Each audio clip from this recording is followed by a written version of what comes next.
Airplane balloon tutorial. Leave about 8 fingers width at the end. First, twist a 5-finger bubble. 2-finger double loop knot.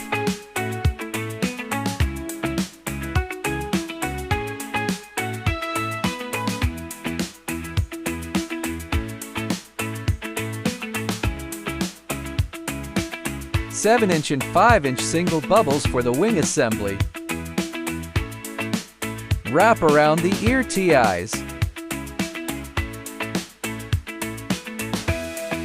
Making a set of small wings. Similarly, it is wrapped around the double ear tie.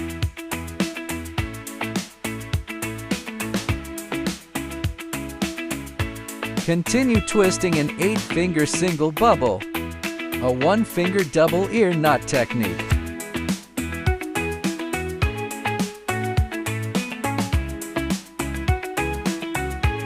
Just adjust the shape.